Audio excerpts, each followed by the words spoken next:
I had known Kale since childhood, and everyone just assumed we were a couple. But after the mock exams in our senior year, I had a falling out with him.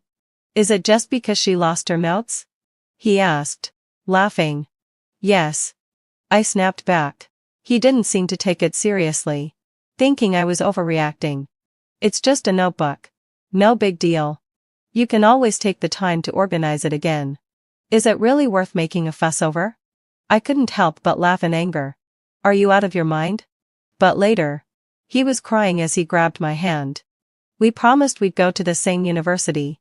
Don't you remember? Just a notebook? Are you seriously this upset?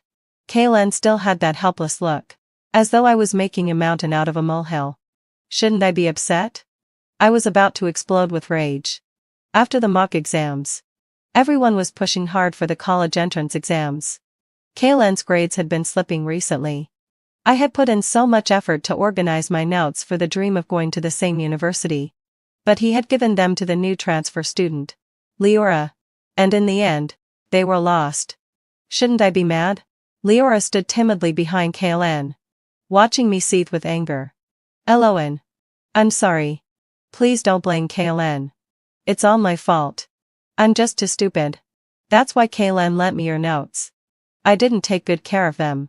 Her voice was filled with grievance. And she looked so pitiful. But this wasn't the first time something like this had happened. Over the past 6 months, my exam papers, practice books, and mock exam materials had all been messed with by her. And every time, she'd cry with red eyes, acting like the victim. I was fed up with it.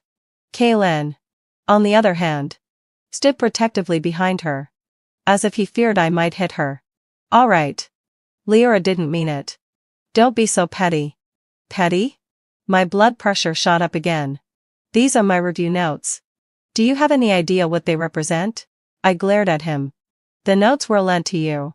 So why are they with her? Kalen's eyes shifted uneasily, knowing he was in the wrong. Before he could speak, Leora stepped forward, trying to explain for him. I'm sorry.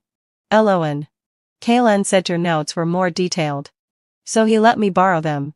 I didn't know you'd mind this much. If you're mad about this, then I apologize. Kalen's just concerned about my grades. I sneered. What? Are you trying to show off how good your relationship is? Leora bit her lip, looking even more wronged and innocent. I didn't mean it that way. Kalen and I are just friends. Please don't misunderstand. Don't fight with Kalen over such small things. It's almost the exams. And it could affect your mood. I shot back. If you knew it would upset me, why would you still do it? How quick you are to accuse. You think we're affecting your mood just by saying a few words? Well, you lost my review notes. Didn't you think that would affect my mood in my future? When you stand on your moral high ground to criticize others, you should think about whether you have any faults yourself. You're still using the just friends excuse? What? Does my stuff have to be sacrificed for your friendship? If you know you're stupid, then don't borrow other people's things. And if you borrow them, take care of them. Otherwise, you're either stupid or just plain bad. Stop pretending in front of me. I couldn't hold back and yelled at her. Leora froze, biting her lip, her eyes suddenly welling up with tears. Eloan, you're going too far. Kalen said, handing her a tissue and shooting me an angry look. It's just a small thing. Do you really have to be so aggressive? The notes are lost. Fine. Leora's apologized. Just organize them again when you have time. How hard can that be? I laughed in frustration, shouting at Kalen. Are you out of your mind? How can you say that? If the notes don't matter, then I'll just rip up all your notes and flush them down the girls' toilet right now. With that, I marched toward his desk. Kalen blocked me, his face dark with anger. Stop making a scene. I shoved him away in fury. Now you realize your stuff is important? He was speechless, his jaw clenched in anger. Stop being unreasonable. Leora didn't do it on purpose. She already feels guilty. You're classmates. Can't you be more magnanimous? Why do you have to nitpick over everything? Leora's tears began to fall. Her quiet sobs made her look all the more pitiful. Kalen sighed, his patience running thin. Stop being so relentless. As he defendedly or once more. All my anger seemed to drain away, leaving nothing but exhaustion. I had been the victim. But somehow, in his words, it was all my fault. I suddenly realized how pointless it was to talk about dreams and goals with someone like him.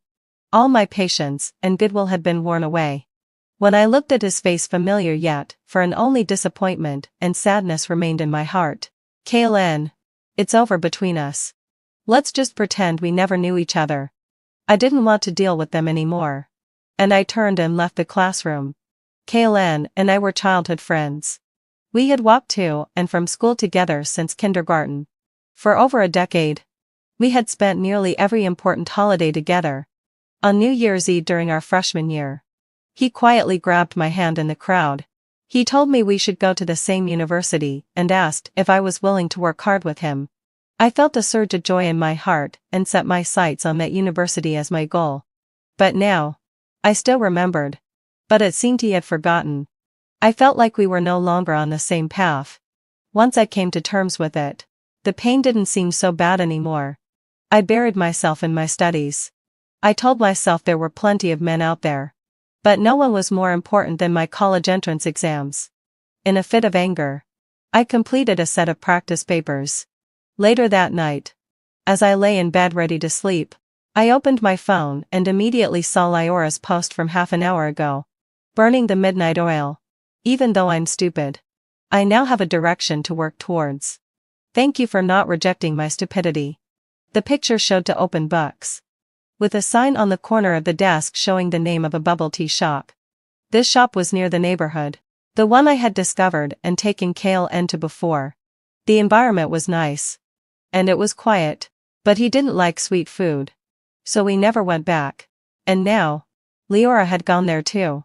One of the books had the same cover as mine. And on top of it was the bookmark I had given Kalen. Not long after, I received a message. Are you asleep? What do you want for breakfast tomorrow? I'll bring it to you. I checked the time, it was already 11 p.m. It seemed he had only thought of me after being with another girl. Looking at that familiar profile picture, my resolve became even firmer. I cancelled his pinned message and replied with 2 words, no need. Then, lit out. I quickly blocked him.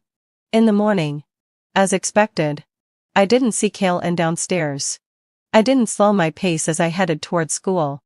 Before I even entered the classroom, I could hear the cheerful sound of laughter coming from inside. Leora was sitting in my seat, chatting with Kalen. As soon as she saw me, she smiled and stood up, returning to her own desk. I sat down with a neutral expression. Kalen exchanged a smile with her before casually pushing a breakfast bag onto my desk. I got this for you. Try it. Inside the bag were 2 char-siu buns, one of which had been squashed and was misshapen. The red pork filling stuck to the bag in a sticky, unappealing mess. No thanks. I pushed the bag back at him. Kalen's smile faded as he saw my indifferent reaction. He furrowed his brows slightly. What's up with you? Still mad? When I didn't respond, his face grew even more serious. Eloan, are you done with this? You're really going to fall out with me over a notebook? Of course. I will. I retorted, my expression as cold as ever. Didn't I make myself clear yesterday? I gave him no chance for a better response. Leora, seeing this, came over with a bright smile to mediate. Eloan, don't be mad. Kalen got up early this morning just to buy breakfast from this shop. Do you know their breakfast is amazing? Their signature is honey-glazed char-siu buns.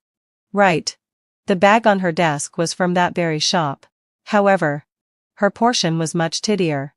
And she had even thoughtfully paired it with a cup of soy milk. No, thanks. I replied, refusing them again. I ignored them and started tittying my desk. Leora didn't give up, lifting the bag again to try and persuade me. It's really delicious. We waited in line for so long. Bang. I slammed a stack of books down onto the desk, cutting her off. The fact that they went together to buy breakfast, that was the point she wanted to make clear to me. Just like every time before, she pretended to casually drop a detail. But it was a provocation. meant to remind me how close she and KLN were. In the past, hearing this would either make me sulk or get into a fight with KLN. And every time the argument went out of control, she'd explain innocently, "I didn't mean it that way." And I'd end up as the unreasonable one. But now, I had no expectations from KLN. So I wasn't angry or upset by her petty games anymore. I didn't even look at her, bluntly refusing. "I've said no. Stop bothering me." "Alright." Leora froze. Then looked at KLN with pleading eyes. "Don't pay attention to her." KLN's face darkened. And he snapped at me. "Eloan. I brought you breakfast. And now I got it all wrong?" His self-righteous tone was truly irritating. I didn't even spare him a glance. Firing back, "Did I ask you to bring it?" Ridiculous.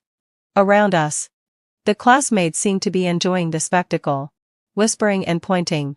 For 3 years in high school, everyone knew about my relationship with KLN. And now, this scene was nothing short of a battlefield. Someone laughed lightly and said, "Childhood sweethearts can't beat a latecomer." Eloan so pitiful. Leora immediately reddened, her eyes full of tears as she lowered her head and whispered in defense. "Don't misunderstand." She looked so small and helpless. As if she were being bullied. "What nonsense are you talking?" KLN said, his face darkening as he defended her. Turning to me, he coldly ordered, "Eloan. Apologize. Are you out of your mind?" I was too angry to even deal with him. Just as I was about to grab my book, he yanked my arm forcefully. His voice cold and stern. "What's with your attitude? Leora is trying to talk to you kindly. Why are you making things hard for her?" It was his tone that made my blood boil. I shook him off with all my strength and retorted, "What's wrong with you? I barely said anything. And now I'm making her uncomfortable? You can mess up your own life, but don't go around spreading nonsense." I cursed, and KLN was stunned into silence. Leora immediately started sobbing, holding on to KLN in a pitiful attempt to calm him down. "Eloan. I'm sorry. Please don't be mad. Can you tell the class not to misunderstand me?" I. She looked devastated and embarrassed. And before she could finish, she cried and ran out. The way she phrased it made it seem like I was the one manipulating the class against her. KLN was furious and slammed his fist onto my desk, grinding his teeth. He pointed at me and spat. "You're mad because I didn't walk to school with you this morning, right?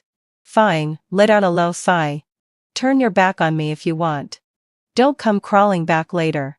With that, he immediately chased after Leora. "Are you crazy? I've already turned my back on you. You can do whatever you want. It has nothing to do with me." I was about to lose my mind from these two miserable people. They were trying to pin the label of bullying and exclusion on me. I couldn't tolerate it. So I immediately went to the homeroom teacher to request a seat change. I told the teacher that it was affecting my studies and asked to switch to an empty seat in the next group. The homeroom teacher, already dissatisfied with KLN's recent attitude toward his studies, readily agreed after hearing about my concerns. My new seatmate was the lowest performing student in the grade. Though his grades were bad, he wasn't trouble-prone and mostly slept during class. When he saw me moving my things, he didn't ask any questions but just shifted his chair a little to make room, then went back to lying down. I had initially planned to greet him, but seeing him like this, I swallowed my words.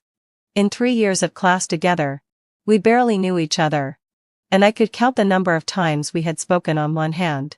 KLN skipped to classes. It wasn't until the long break that they returned.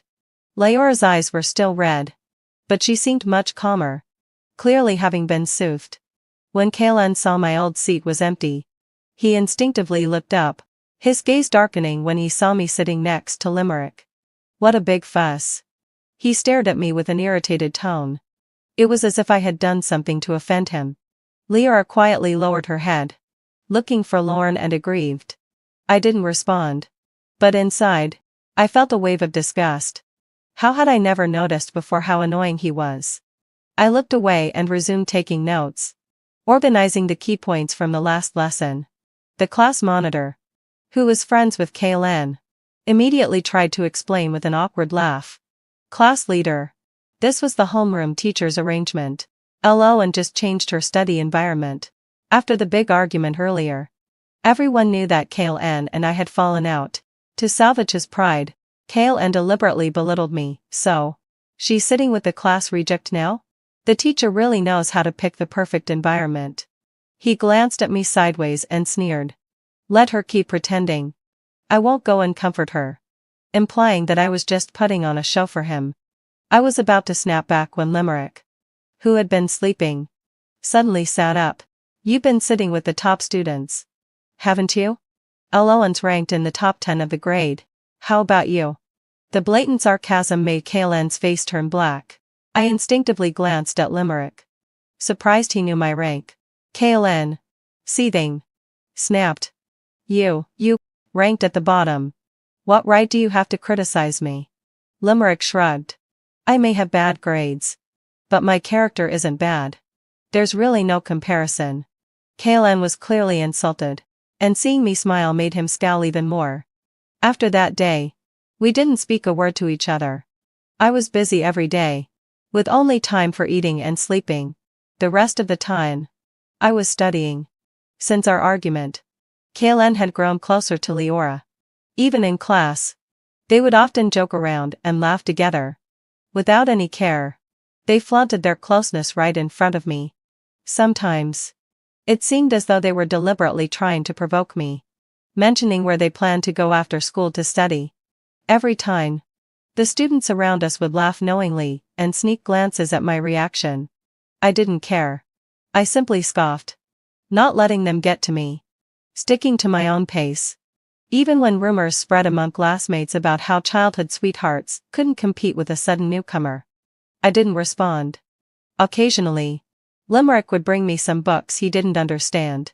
He said they were supplementary materials bought by his family, but he couldn't make sense of them. Rather than let them go to waste, he gave them to me, perhaps abandoning all those distractions, or perhaps inspired by those study materials. I slowly began to master the weaker areas in my math. Out of gratitude, I would supervise Limerick's studies whenever I had time. Over time, we became more familiar with each other. The monthly exam results were released. I was ecstatic when I saw my math score of 131. I had finally broken into the top 5 of the grade. Amidst the congratulations, Kale-N's gaze was distant. Before the 3rd year of high school, his grades had been better than mine. Compared to my progress, his ranking had dropped, but I wasn't bothered. I no longer rushed to care about his results like I used to. I didn't pay attention, didn't ask, and quietly spent the days solving problems. By the time most of the class had left after school, I was packing up when Leora came to find me. She timidly stood beside me. I ignored her and continued packing my things.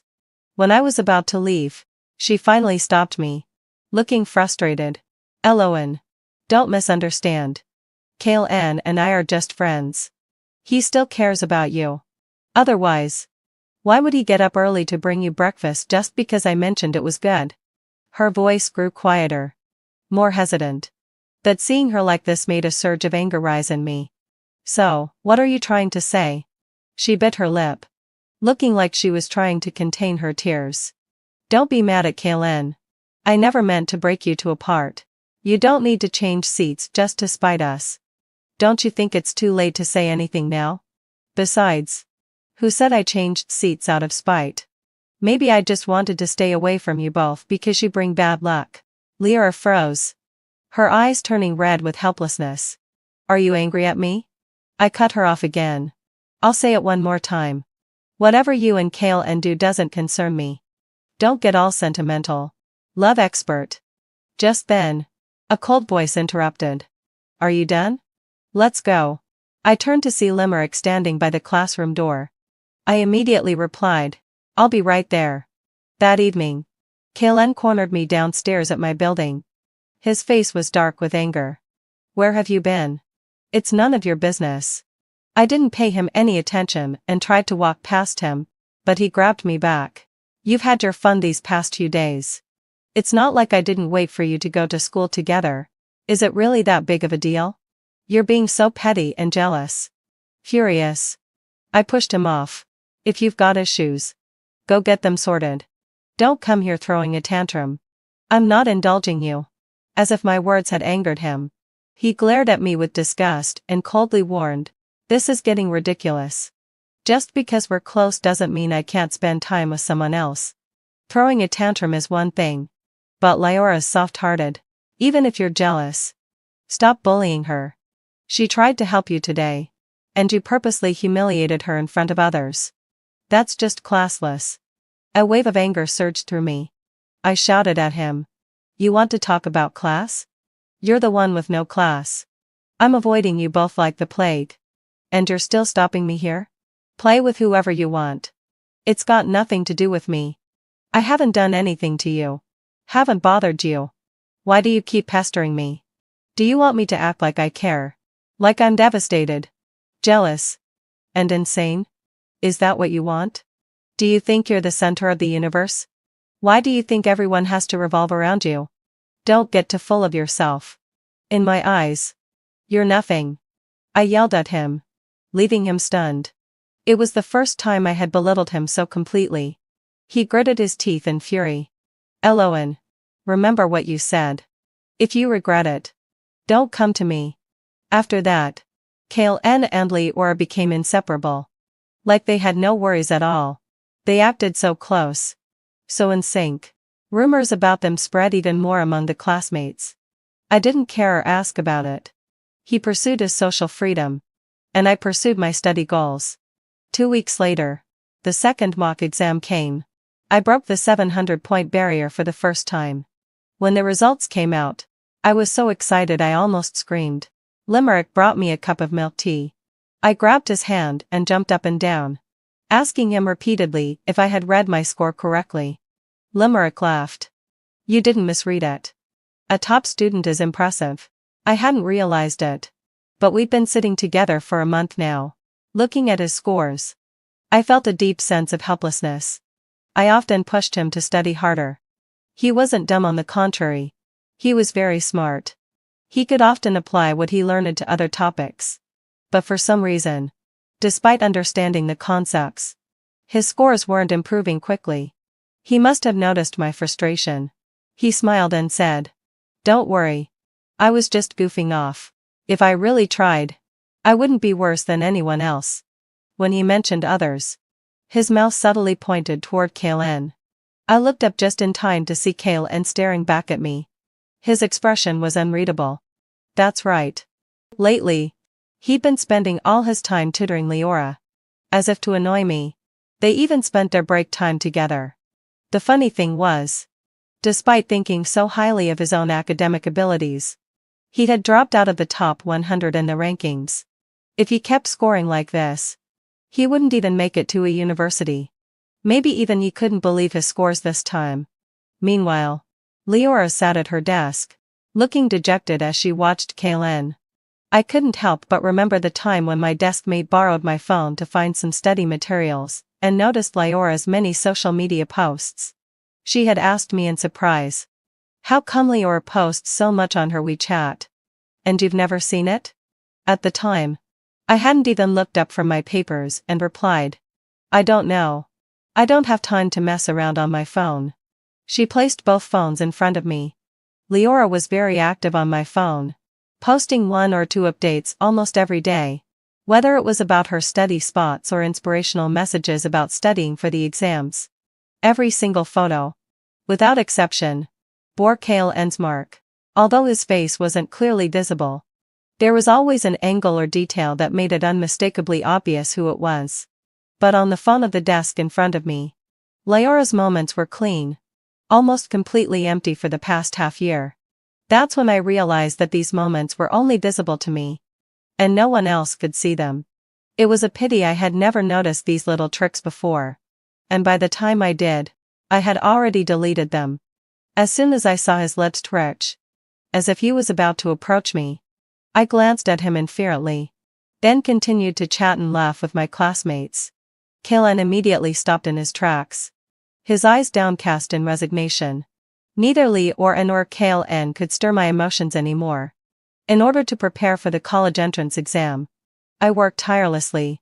making every minute count. Limerick, inspired by me, was now fully engaged in his studies. After school, he would join me at the study room. By the time we finished practicing and walked out, it was nearly 10 o'clock at night. The night market on the street was bustling with activity. He and I walked side by side.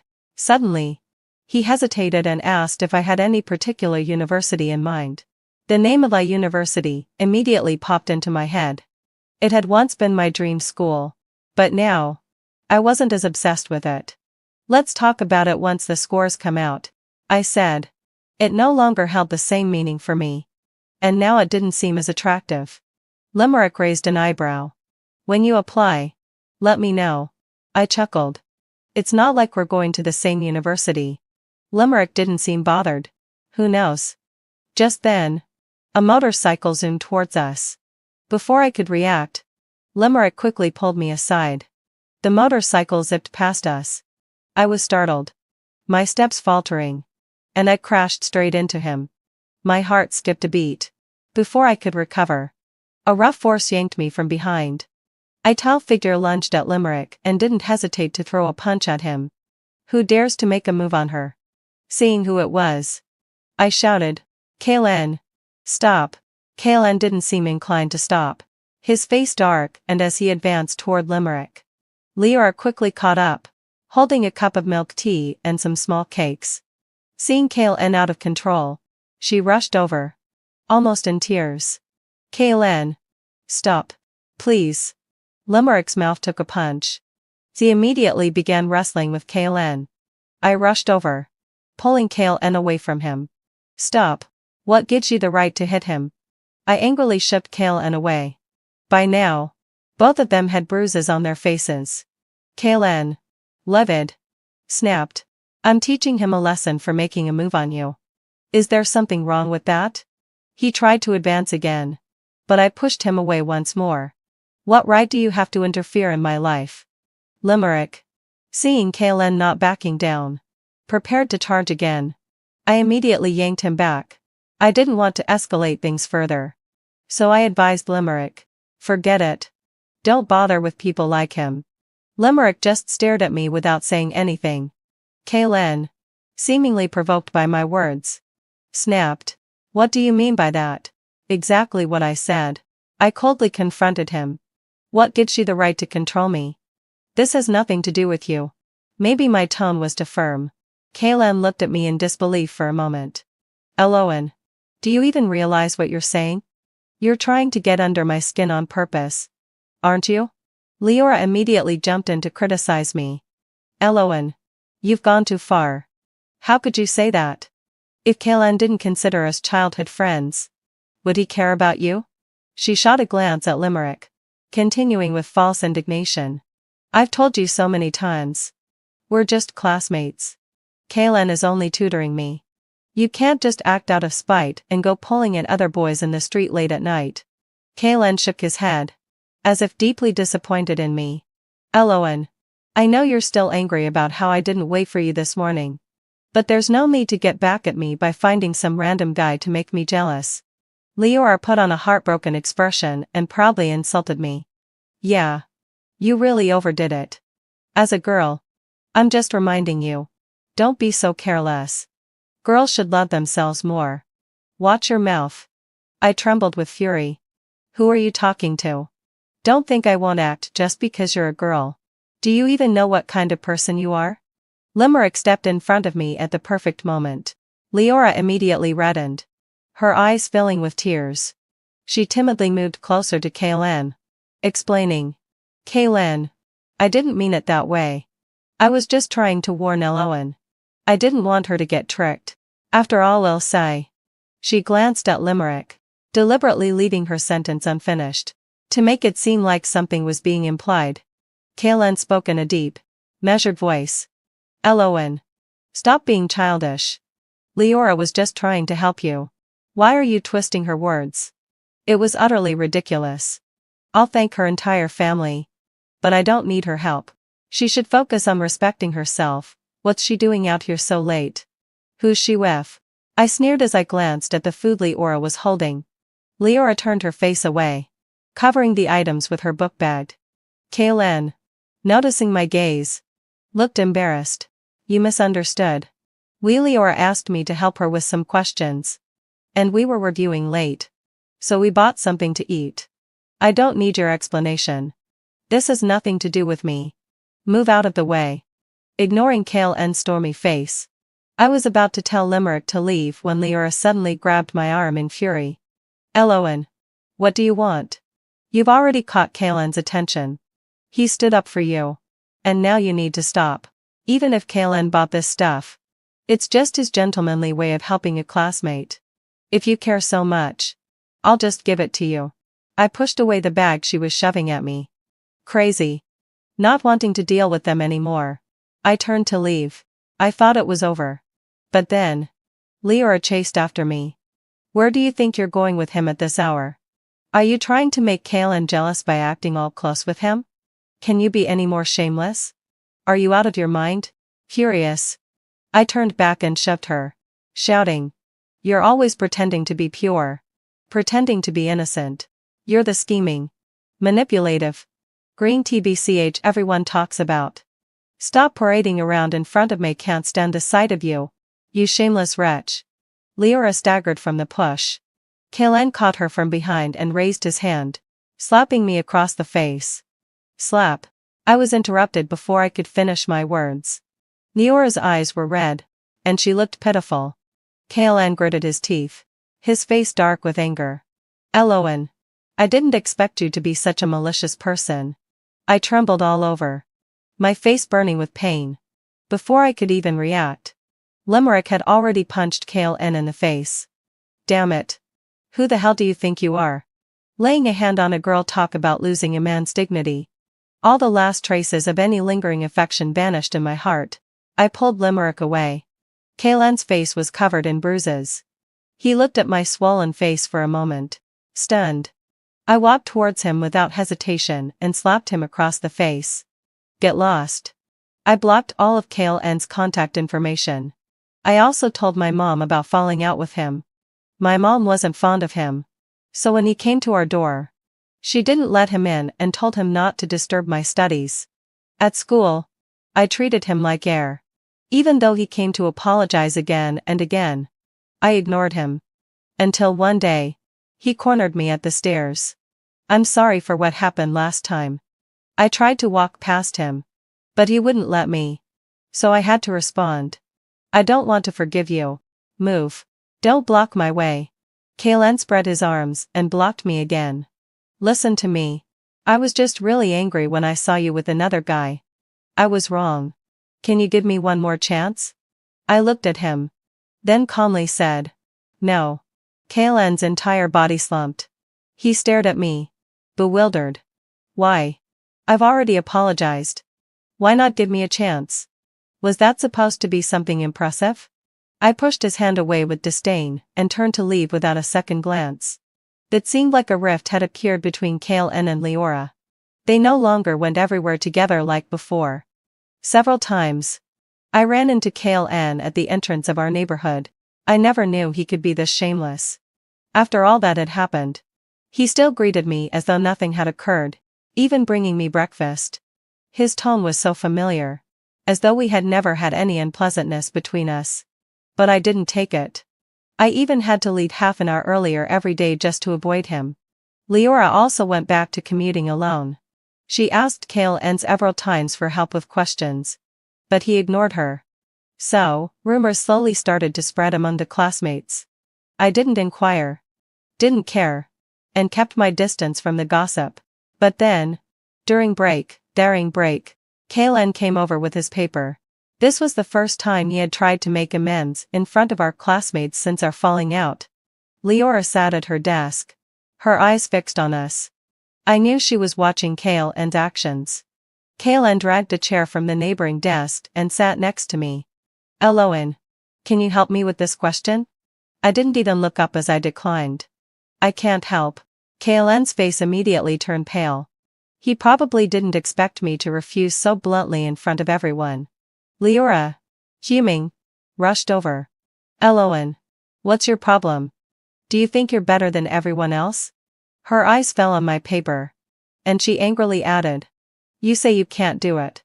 But you've already solved it. Haven't you? Kaylen's face turned even paler. I casually covered my paper and glanced at them. Leora. As if she had caught me in a mistake. You a mistake? Snapped at Kaylen. Kaylen. Can't you see? She's doing this on purpose. I smiled. Yeah. So what? Leora was left speechless. Her face flushed with embarrassment. Kaylen seemed to feel utterly humiliated, his face darkening as he pushed his chair back. With everyone watching, he quickly left the classroom. This refusal earned me some peace afterward. Kaylen, after all, still cared about his image. After that, he really didn't try to approach me again. As the college entrance exams drew nearer, everyone was making their final push. Kaylen and Lee were no exception. I spent every day in class or the library, even reviewing vocabulary before going to bed. My goal was no longer just to get into a university, but a higher-ranked school. I wouldn't stay in one place for anyone. I wanted to reach for a broader sky. Day after day of effort passed. Then, let out a low sigh. The 3-day exams arrived. The tense atmosphere finally eased. I was finally able to relax. I took a few days to rest before starting my summer vacation. Kaylen did come to my house once. But my mom didn't let him in, claiming I had gone out with friends. I thought that would be the last time I'd see him, but unexpectedly, hadn't fulfilled my obsession. I ran into him at a classmate organized party. At this point, everyone had changed out of their school uniforms, looking like a completely different person. I was no exception. After I changed my hairstyle, everyone joked that my previous looks were hidden behind my bangs. We teased each other a bit. I had barely sat down when Kaylen came and sat next to me. Leora sat across the table, a few feet away. Kaylen looked at me intently, his eyes filled with admiration. Eloan, you look dazzling today. Thanks. I didn't shy away. By this point, I had let go of any lingering resentment. Seeing him again, I wasn't angry anymore. He seemed much more reserved now. How did you do on the exams? Pretty good, I guess. What's your estimate? I think I did way better than expected. I should be able to get into a university. But the program might be hard to say. But if I can't get into a university, I'll still go to college in this city. Kaylen eagerly shared his situation. Leora, although sitting far away, kept her eyes fixed on us. I glanced away, nodding slightly without saying anything. Kaylen thought I was agreeing with him, and continued. You should be able to get into a good program at a university. When school starts, I'll come pick you up. We can go to registration together. Let's talk about it after the results are out. I interrupted him calmly, then turned to chat with some of my friends. The next day, I went to visit my grandmother in the countryside. Kaylen sent me a text, inviting me to go on a graduation trip. I read it and deleted it without replying.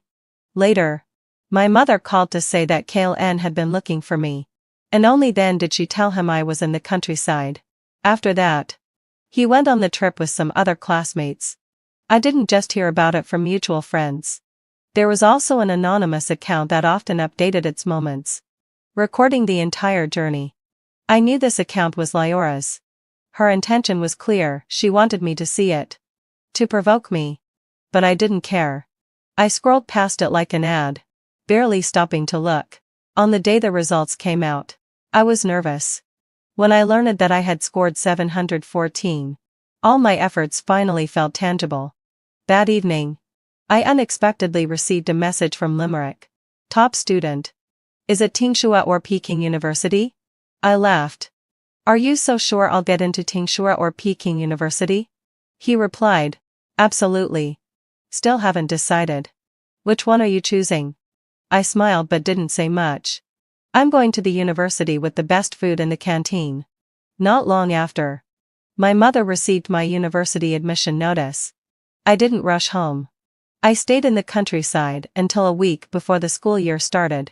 I heard that Kaylen didn't do well on the exam and could only get into an average first-tier university. Leora barely passed the second-tier line. Both of them wanted to stay in City A.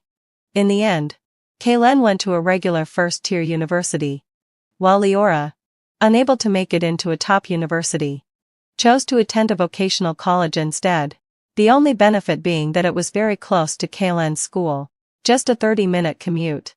When I returned home, my mother had already packed my bags for me. I looked at the message from Kaylen on my phone. "Elowen, have you come back? I've enrolled at the engineering university. It's not City A's top university, but it's still in the city. I'll pick you up on Monday and go with you to register." I deleted it after reading.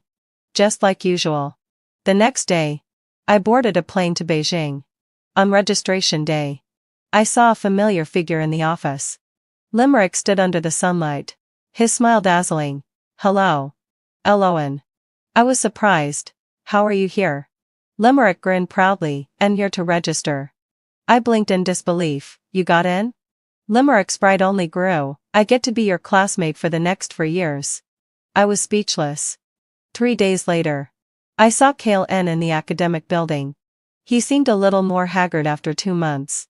As soon as he saw me, he stopped me. "Why didn't you tell me when you came to Beijing? My business has nothing to do with you. Why should I tell you? How can it not be related to me?" He was agitated, attracting attention from others. At that moment, Limerick also rushed over. "Are you all right?" I shook my head. "I'm fine."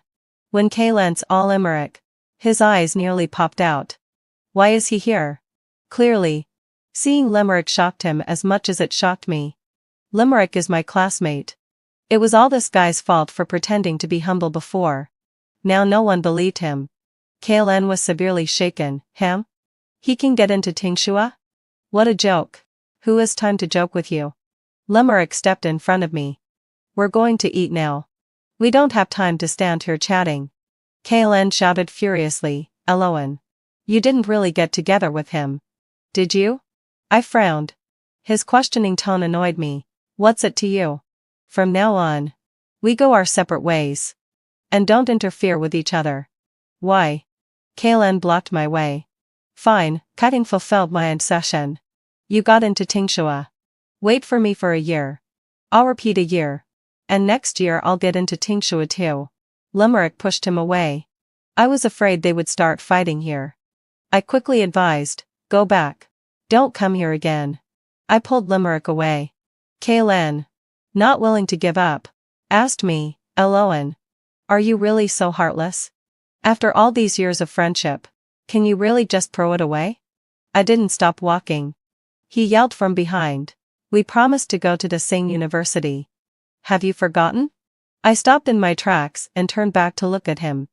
Seeing the hopeful expression on his face, I lightly curled my lips. "Do you deserve it?" At that moment, I saw his expression slowly crack. Those who belittle others will eventually be belittled. You and I have long been on different paths. From now on, my world no longer had him. The end. When I was hit by a car, Julian happened to pass by with his assistant in his arms, covered in blood. I tried to croak out a plea for help, but he only hurried away while covering the girl's eyes. "Xiaoru, don't look, it'll dirty your eyes." I closed my eyes in despair. When I woke up again, I was in a hospital bed, and there was a message from an unknown number on my phone. It was a photo of Julian, his clothes disheveled, leaning down to kiss his assistant. An inexplicable calm settled over me. I opened my contacts and sent a message, "Clara, I've decided to go abroad."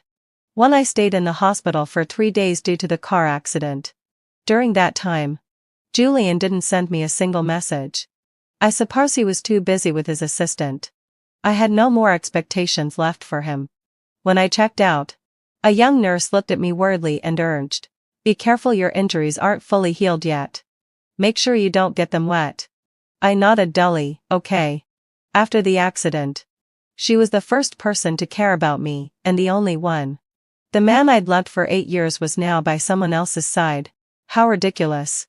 When I got home and tried to unlock the door, the password was rejected 3 times in a row. I never thought that in just a few days of being in the hospital, even my home would no longer be mine. I laughed bitterly and called Julian. "Password? Heh. So you still remember to come home?" I thought you loved throwing little runaway fits? Julian's voice was as arrogant as ever, showing no mercy. Talking to me felt like an act of charity. In an instant, I was drained too exhausted even to feel angry. Don't you know what I've been through these past few days? What else could you be doing besides throwing jealous tantrums all day? Kyra, you're not getting any younger. Can't you stop acting like a petty little girl? Julian's complaints went on. But I couldn't listen anymore. I frowned and hung up, ignoring his outrage on the other end of the line. That's just how Julian was. If he thought I'd done something wrong, he'd always insist on punishing me just like he'd done countless times before. But now, I had no energy to play these silly, childish games with him. Before I left, I couldn't even be bothered to stay angry at him. I checked into a hotel, planning to stay there until my overseas assignment started. I didn't want to see Julian anymore, and I was sure he didn't want to see me either. That night, just as I was about to fall asleep, Julian called me unexpectedly. What on earth are you still fussing about? Haven't you had enough? I'm not fussing. Julian. Then hurry home. Do you expect me to get on my knees and beg you to come back? You never told me the new password. Julian. Didn't I ask Leela to tell you? If she didn't, why don't you go ask her yourself? She probably forgot. She just graduated, she's a bit scatterbrained. Suddenly, I didn't want to argue anymore. He would always stand against me, protecting someone else's heart. After all these years, how had I never noticed how annoying he was? So many people around me had told me he wasn't worth it. But my stupid, love-addled brain had always put a pink filter over him. Maybe, in a relationship, whoever takes the initiative first, whoever gives more, ends up as the inferior one, the one who compromises endlessly, and is never loved in return. I had 1 week left before my overseas assignment. Clara had actually mentioned the assignment to me a month earlier. But back then, my mind was completely focused on Julian. I was still trapped in the vortex called love. I didn't want to be in a long-distance relationship with the person I loved. So I turned down the opportunity without hesitation. I still remember how disapproving Clara looked then. She pleaded with me earnestly, Kara, this opportunity is rare. You shouldn't slow down your own progress for anyone. What had I said in reply? I want to give him one more chance. Julian and I had already had problems in our relationship a long time ago. Even before his assistant appeared, I'd been the only one struggling to hold on to this relationship. He almost never took the initiative to contact me or send me messages. Even when he replied, his responses were the height of indifference. Back then, I'd kept reassuring myself, this is just the dull phase of a relationship. It's fine. It's fine. But was it really fine? Maybe he was just naturally cold, bad at showing his feelings. When did I first notice the existence of his assistant? Leela? It might have been when he could never put his phone down during meals. Or when I'd catch a faint whiff of women's perfume whenever I got close to him. Or when he'd complain from time to time about his subordinates. Stupid mistakes, yet he was willing to get up half an hour early every day to pick up his on-the-way assistant. One day, he'd unexpectedly come to pick me up from work and said he wanted to spend Valentine's Day with me. In 8 years together, we'd never celebrated Valentine's Day before. So, his sudden gesture didn't even make me feel happy, it only filled me with a vague sense of unease. It was like throwing a stone into a stagnant pond. The ripples startled the small animals drinking nearby, making them flee in fear. When he saw how tense and unhappy I looked, he was confused at first, but soon returned to his usual impatient expression. He spoke to me like he was scolding a child, "You're so hard to please. You've been wanting to celebrate Valentine's Day. But I've always been busy. Now that I finally have time to accompany you, you're giving me the cold shoulder?" Instead of answering his question, I asked, why the sudden Valentine's Day plans? Julian was stunned. As if he hadn't expected me to ask that. A flicker of guilt crossed his face. Are we still going to watch the movie or not? The movie was no enjoyable experience. I was listless and kept yawning. Julian, on the other hand, kept looking down at his phone to reply to messages. A soft smile playing at his lips, so faint he probably didn't notice it himself. Even when there were no new message alerts for a while, he'd keep going back to the chat page to refresh it. as if afraid of missing something important. Who's messaging you? My assistant. She's just graduated, always forgetting things. So clumsy.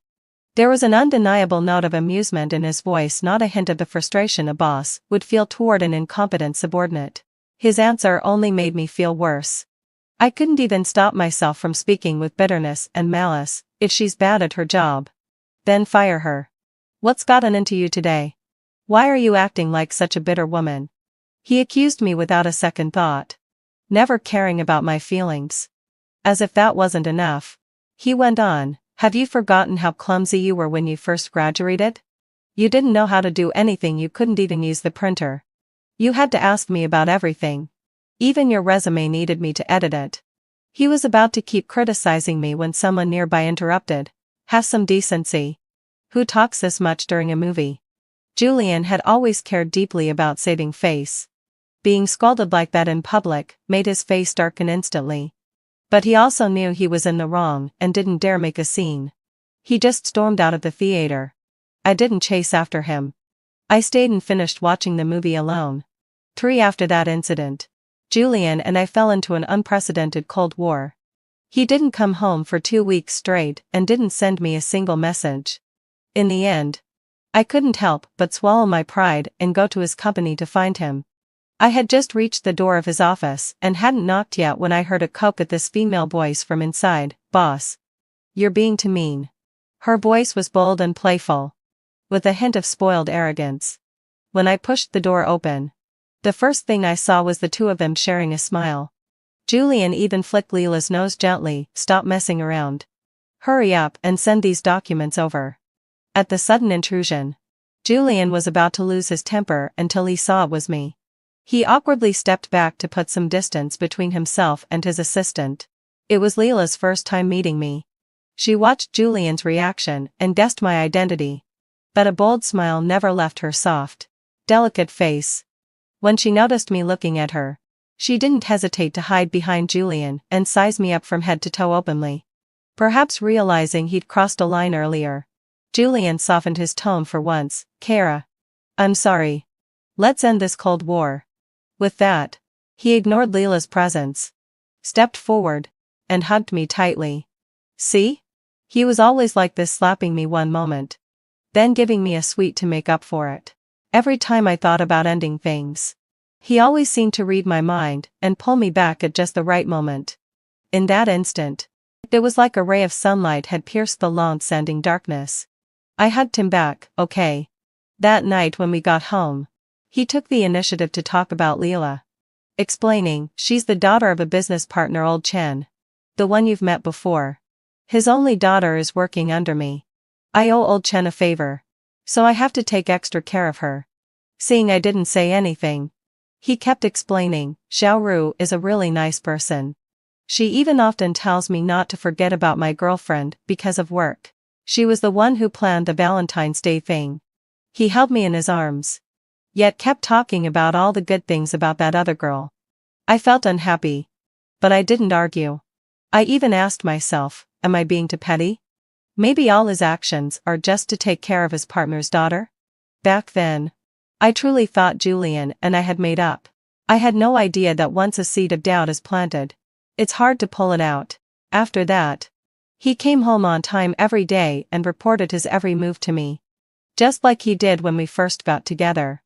Gradually, I let my guard down, or more accurately, I refused to overthink things anymore. So when Clara mentioned the overseas assignment to me earlier, I turned it down without hesitation. Julian and I had finally gotten back on good terms. How could I bear to leave just like that? It wasn't until this car accident happened when I called Julian immediately.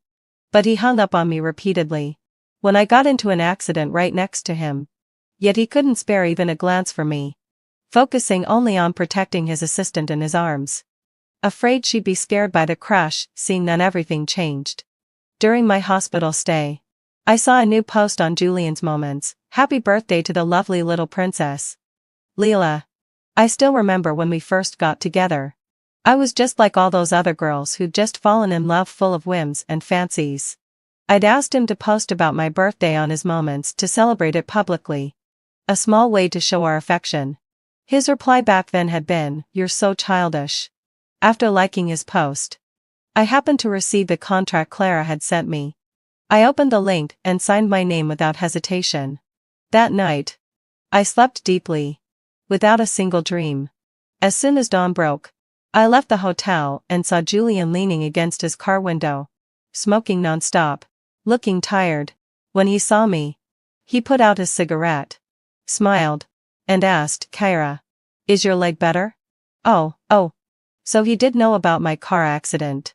I understood, and nodded slightly. "Yeah, it's almost better." Seeing how calm I was now, screaming no furious accusations, Julian finally relaxed. He let out a heavy breath, stepped forward, and hugged me, rambling an explanation. "I'm sorry, Kyra. I didn't know. I thought you'd just run away again because you were throwing a fit." I didn't struggle, letting him hold me tightly as I spoke with a blank expression. "Then how did you find out?" "Clara from your company told me. She said you got into a car accident 4 days ago. So that was it." Clara had finally couldn't stand it anymore and warned him. As he went on, his voice grew quieter. Even he thought it was absurd and derelict of duty for a boyfriend to only learn his girlfriend had been in a car accident through someone else.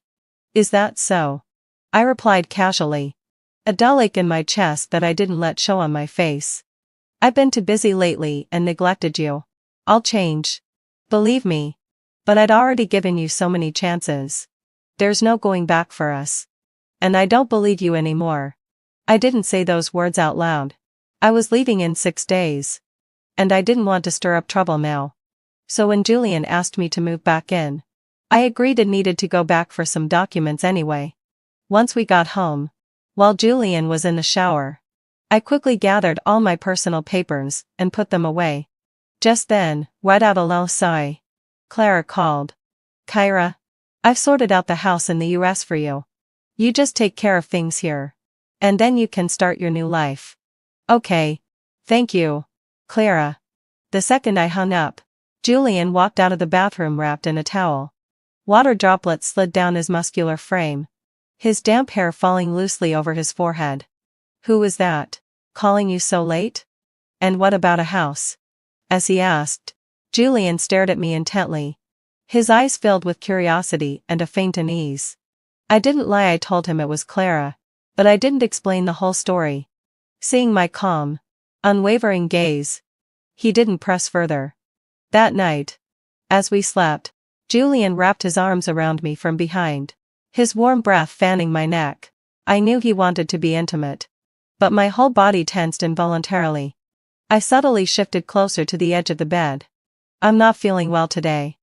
"Aren't you supposed to get your period in a week?" "It came early." I didn't explain further. Closing my eyes, I forced myself to fall asleep as soon as possible. Before drifting off, I could still feel Julian's arms around me. A few minutes later, he got up and left the bedroom. When he came back, I could faintly smell cigarette smoke on him. He'd always been like this when he was upset or distracted. He'd chain smoke, one after another. I thought back to when Julian's career was just starting out. He couldn't find investors or land deals. And he'd smoke all night too. Later, at Iwasai, as his career took off and he finally established himself in this city, he stopped smoking nonstop. But he also started coming home later and later. And we gradually stopped talking much. I was busy with my work. He was busy with his business. We'd worked so hard to keep our promise of building successful careers and living a better life, yet we drifted further and further apart. Over the next few days, I didn't want to waste time on Julian. But he seemed to sense something was wrong and started going out of his way to do things for me. One morning, I headed to work as usual only to find Julian waiting by the road with his car already parked. "Get in. I'll drive you to work today. Aren't you supposed to pick up your assistant, who lives on your way?" The second the words left my mouth, I realized they sounded off. Sure enough, Julian's face lit up. "Kyra, are you jealous?" I fell silent again. There was no point in being stubborn when someone was offering to drive me. So I got in the back seat directly. Julian froze for a second, clearly not expecting me to sit there. "Kyra, Why? He didn't finish his sentence. Following my gaze, he looked at the pink sticker on the back seat that read, Princess's exclusive seat. There was no need to ask who the princess was. The atmosphere turned awkward instantly. Julian hurried to explain. Leela stuck that on her birthday. You know she's just a kid. I sneered inwardly.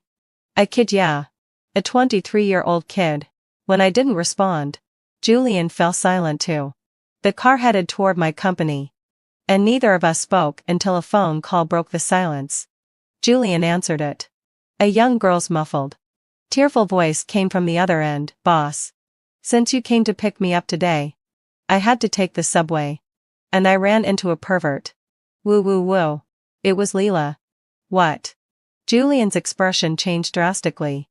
I'd never seen him look so frantic. So close to losing his composure. I could see he was about to turn the car around. So I quickly spoke up, Julian. He cut me off sharply, glaring at me. Shut up. Are you still jealous at a time like this? If something happens to her, I'll never forgive myself, let alone forgive me. He didn't finish the sentence. But we both knew what he meant. After all, in his logic, if he hadn't come to drive me to work, he wouldn't have had to leave his assistant behind. And she wouldn't have been in danger. So I was the one to blame. Once I figured that out, my anger faded, replaced by amusement. I'm not stopping you from helping her. Just let me out. The company's right up ahead. My words brought him back to his senses. For once, he looked at me with guilt. But he didn't say anything more. After dropping me off, he didn't hesitate for a sec, and he turned the car around and sped away. I stared at the direction his car had gone. Then glanced at my phone. Good, what out a low sigh. I still had enough time. Today was my last day at the company. Before being assigned abroad, I needed to finish handover work. I'd take the remaining days as a vacation for myself. I knew Julian wouldn't be coming back that day. I packed up my things neatly, leaving only some clothes to avoid suspicion. I had 2 days left. It was better not to let Julian find out before I left. As expected, Julian didn't come back. He was so busy he didn't even have time to send a text. Just then, I received more photos from that unknown number, photos of Julian carrying his assistant into a hotel in his arms. Even though I'd already decided to give up on him, my heart ached uncontrollably. And I felt a surge of unvented anger at being betrayed. Before I could do anything, the number sent another photo, this one taken from a selfie angle. Julian was asleep on the edge of the bed, one hand still holding the hand of the girl lying on the bed. The girl's face wasn't visible, but I knew it was Leela. I saved all the photos one by one, then went back to my work. The next morning, Julian finally came home, his face etched with exhaustion. I didn't look up at him. Just ate my breakfast quietly. He hung up his coat and sat across from me. I was in such a hurry the other day that I said some thoughtless things. I'm sorry, Kyra. I still didn't look up. Just focused on my phone, replying to Clara's messages. Are you still angry? He asked cautiously, watching my every move closely. What did you say? I finally finished replying to Clara and looked up at him in confusion. One person was anxious and trying to please. The other was completely oblivious. In that moment, our roles reversed. It was just like so many times before we'd sit at the dining table. I'd talk to him, and he'd brush me off, replying with indifference. Once, heading so failed my obsession. When I excitedly told him about an interesting thing that happened at work, he'd even asked me, "What did you just say?" I still looked at him in confusion. But he suddenly stood up, stepping back several times in a row, his lips trembling. Finally, he pulled a lighter from his pocket and lit a cigarette with a shaky hand. Smoke swirled around him, his profile hidden in the dim light. I could barely make out the deep furrow between his brows. A long time passed, so long that I thought he wouldn't speak again. Then he suddenly opened his mouth, his tone pleading, "Let's make up. I won't neglect you anymore. If it bothers you, I can fire Leela too." So he'd known all along what bothered me. He just hadn't cared enough to do anything about it, hadn't wanted to change. But it was too late. Julian, manata lel sare. It's too late. I didn't say no. After all, we only had a few days left. Sure. When you have no intention of keeping a promise, it's lighter than mud. My casual reply made Julian visibly relax. He put out the cigarette and rushed over to hug me tightly, so tightly I felt like he wanted to merge me into his bones. Let's go get our marriage license. His words made my body stiffen. I thought back to the times I'd mentioned marriage to him before he'd always found an excuse to refuse. Once, he'd even asked me directly, "Are you that desperate to get married?" His blatant, unhidden mockery and contempt had crushed my pride to pieces. After that, I'd never dared to bring up marriage with him again. But now, to win me back, he was the one bringing it up. Seeing me stay silent, he looked at me anxiously. Is it too sudden? I pulled out of his embrace, looked straight into his eyes, and suddenly smiled. It is a bit sudden. Who proposes by just saying, "Let's get our marriage license"? When he saw me smile, he finally let out a long breath of relief. The tense, pleading look on his face softened a little. Okay, I'll plan a proposal for you. We will be happy together. Would we have a future? No, Julian. We'll never be happy together again. With my agreement, Julian grew visibly excited. He even started fumbling with nervousness. I watched as he began planning the proposal, messaging his friends to discuss details, and searching online for tips on preparing for a proposal. Unfortunately, heading facilely, his joy and mine were worlds apart. I only found his fussances annoying. It wasn't until evening that Julian finally noticed how many of my things were missing from the house. His excitement faded, replaced by an anxiety and fear he couldn't hide, but he forced himself to stay calm and asked softly, "Why are so many things missing from the house?" "Those were old. I want to buy new ones." "Okay. Then we'll buy new ones." I didn't know if he believed me, but I didn't bother explaining further. On the last day, I got up early. Julian was still asleep. I dragged my suitcase to the airport. Before boarding the plane, I sent Julian all the photos Leela had secretly sent me, along with a message saying we were over. I deleted and blocked all social media accounts related to him without hesitation. Soon after sending the messages, my phone started ringing non-stop. I guessed most of the calls were from Julian. Oh, I forgot to block his phone number too. Just then, let out a little sorry. The announcement came, urging passengers to board quickly. I calmly found Julian's number in my contacts, blocked it, then stood up and boarded the plane all in one smooth motion. More than 10 hours later, the plane landed in Los Angeles. As soon as I got off the plane, I saw Clara in the distance, holding a sign that read, "Welcome Kara to break free from suffering and start a new life." We smiled at each other. End of Julian's chapter. Unlike the relaxed and pleasant atmosphere abroad, Julian was frantically searching for me everywhere at this moment. When he arrived at the bottom of my company building, he happened to run into my colleague. Seeing him look so frantic, the colleague stepped back cautiously to keep a distance. "Who are you? What do you want with her?" Right after 8 years of being in a relationship, from campus love to the present, Julian had rarely appeared in front of my friends. "She's my Fang Key." The colleague looked at him suspiciously, hardly believing it. After all, he had never seen Julian come to look for me before. And not long ago, I had mentioned in the office that I had broken up with my boyfriend. But not daring to provoke Julian, he only gave an ambiguous reply, "She's taken an overseas assignment. As for where she went, I don't know. I'm just a junior employee. And I'm not close to her either." Julian tried to step forward, but the security guards arrived. After all, he was someone who cared a great deal about his dignity and appearance. He didn't make a scene further. Instead, he turned around and left. When he returned to the ground floor of his own place, he was stopped at the door by Leela. The once proud, high-spirited young girl now looked utterly defeated. Her eyes were red, and tears were almost spilling out. "Boss, why did you fire me?" On a normal day, seeing her like this would have made Julian feel sorry for her. But now, he only found her annoying and hated himself even more for misjudging people. Forever thinking she was like the old Kara. "Get out. Don't let me see you again." "Yes, Niebing so wad say. The real reason Julian had taken special care of Leela was never because she was the daughter of a business partner. What had truly caught his attention was the stubborn, unyielding spirit about her. Even though she often made mistakes at work, she never got discouraged. That was exactly what Kara had been like when she first started working. No outstanding abilities. Often clumsy. And would even hide to cry secretly. But after crying, the rain would pass and the sky would clear. She was always as bright and vibrant as the spring sunrise. Back then, both of them had just entered society. As to rookies in the workplace, they could only rely on each other for warmth and comfort.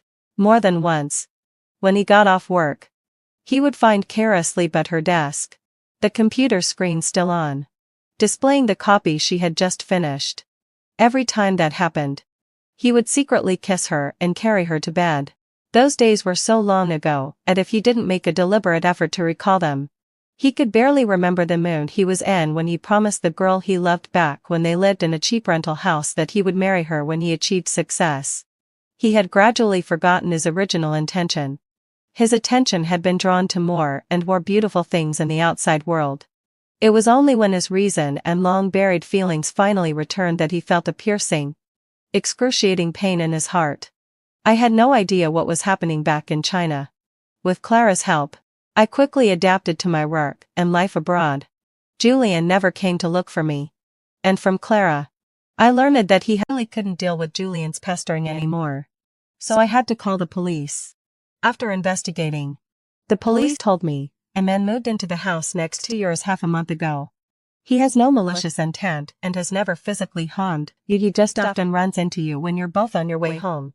Of course, I didn't believe this explanation. To get the police to take the matter seriously, I had to tell them about my past with Julian, which finally made them pay attention. But he only stopped for a short while before appearing near me again. I had no choice but to move. One day, when I sensed someone approaching again, I thought it was Julian. But when I turned around, it was a tall, burly drunkard. He walked toward me step by step. After a moment of shock, I ran as hard as I could, shouting for help, but there was no one around. At that moment, I prayed for someone to appear, anyone. Even Julian. It was as if God had really heard my cries. Just as the drunkard lunged at me, a dull, heavy thud rang out. The drunkard fell to the ground immediately. I screamed in terror, "Ah! Don't be afraid. It's me." In the darkness, Julian's thin, tall figure stood in front of me. At that moment, he was like a deity descending to earth. Once I was sure I was safe, I could barely control myself. My body trembled with fear, and my lips quivered, but I couldn't say a word. "It's okay. You're safe now." Just as I let out a sigh of relief, a drunkard on the ground staggered to his feet. My eyes widened in horror as I watched him pick up a stone from the ground, ready to hit Julian. "Watch out." The accident happened too suddenly. Julian didn't have time to dodge and was hit hard on the back of the head with the stone. At that moment, the sound of police sirens came from a distance. The drunkard sobered up a lot, panicked, threw away the stone in his hand, and fled into an alley by the roadside. By the time the police car arrived, Julian had already collapsed to the ground, unconscious. Julian was rushed into the emergency room, and I waited outside. My mind was in a mess. I couldn't think about anything else. There was only one thought: Julian must not die. Human life was too heavy. I couldn't bear the guilt of someone losing their life for me. It wasn't until Clara hurried over that I finally felt like I'd regained my composure. "Clara, Julian is still in the emergency room being treated." Clara put her hand on my shoulder. "It's okay. He'll be fine." The surgery lasted the entire night before Julian was wheeled out. When the doctor told me, "Oh my God, he's a man favored by God." The surgery was a great success. Congratulations, I finally lost all my strength and slid down the wall to sit on the floor. Thank goodness he's okay. Thank goodness I don't have to carry the weight of a human life. After that, I went to take care of him every day until he woke up. When he regained consciousness, Clara asked me, "Kara, have you forgiven him? Are you going to get back together with him just because he saved you?" I remember looking at Clara in disbelief. confused why she would think that. How could I?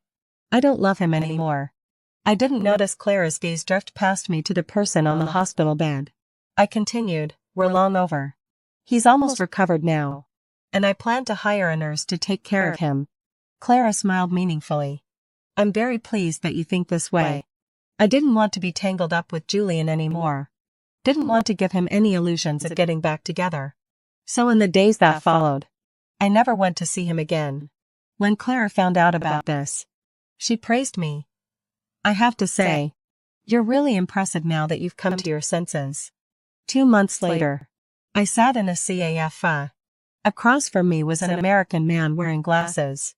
His name was Gabriel, a scholar who studied world history. We talked happily about historical culture, humanistic traditions, and even food. Kara, I find you more fascinating than history itself. I blushed, a little annoyed. I was just about to say something to scold Gabriel for his boldness when I saw him knocked to the ground with a punch.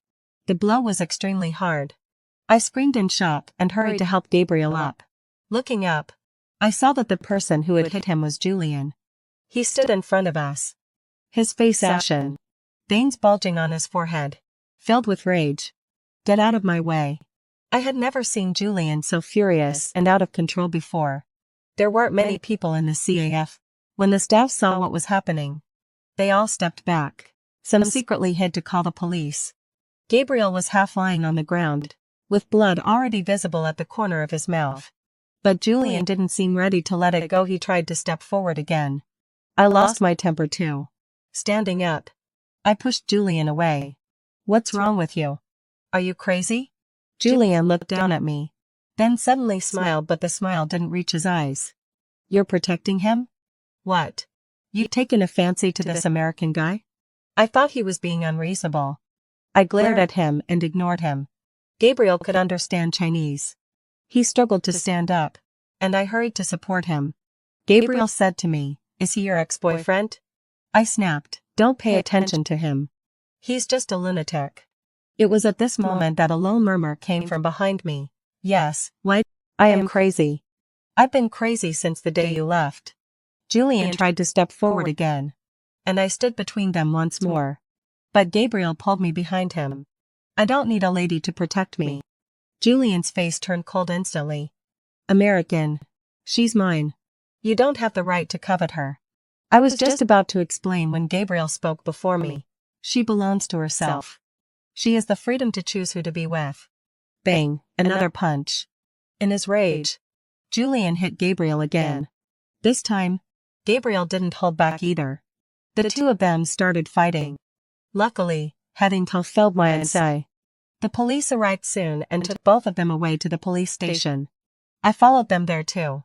At the police station, I explained the whole story to the police and bailed Gabriel out.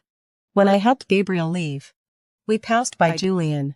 He stared straight at me, his eyes filled with pleading. Kara, the injury on the back of my head still hasn't healed. He was playing the victim. I took a deep breath. Instead of letting this tangled mess go on, it was better to tear off the pretense once and for all.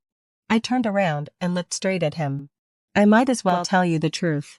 When you were in the emergency room last time, I hoped you would just die right then and there. That way, no one would pester me like a ghost anymore. These words were too harsh. Not only Julian, but even Gabriel looked shocked. Julian tried to stand up from his seat, but he seemed to be so hurt by my words that he suddenly vomited up a mouthful of blood. Let's end this here. Don't disturb my life anymore. I don't know when Julian returned to China. I only remember that one night, I suddenly received an email from him. I'm sorry for pestering you for so long. I've decided to go back to China. I wish you peace and happiness for the rest of your life. A few days later, I received a phone call. It was Leela. You're so cruel. Do you know that Julian came back to China with injuries all over his body? He's been drinking heavily every day since he got back, and now he's in the hospital again. Didn't this just give you a chance to take care of him? You come back. I don't want to see him giving up on himself anymore. As soon as the words fell, Julian's roar came from the other end of the phone. Get out. Who told you to bother her? It's all because of you that Carol left me. Get out of my sight. Julian, you let out a low sigh. Julian. I had no heart to listen further and hung up the call. After that day, Julian seemed to vanish completely from my world.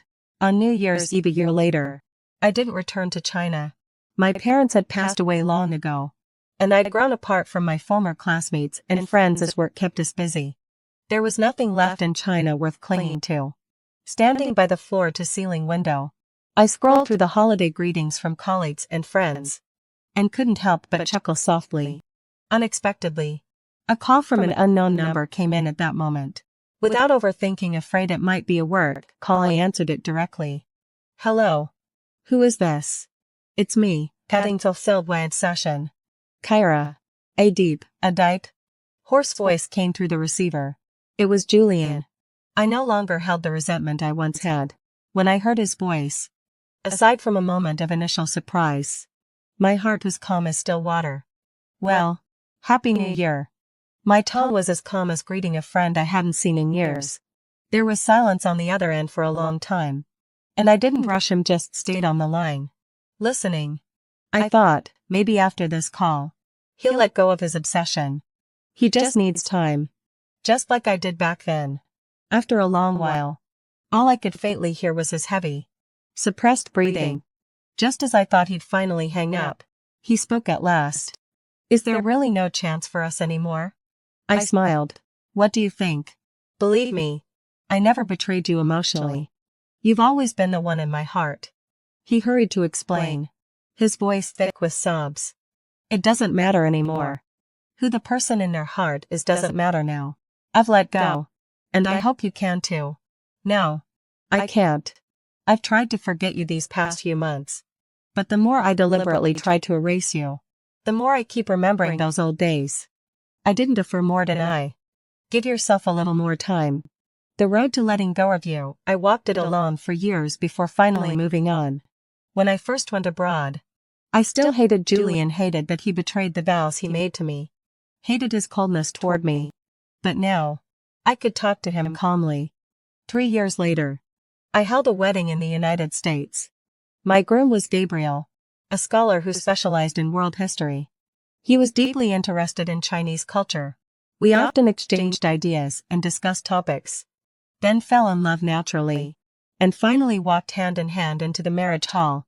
On our wedding day, Gabriel and I stood before the pastor and many friends, vowing to love, cherish, and stand by each other always.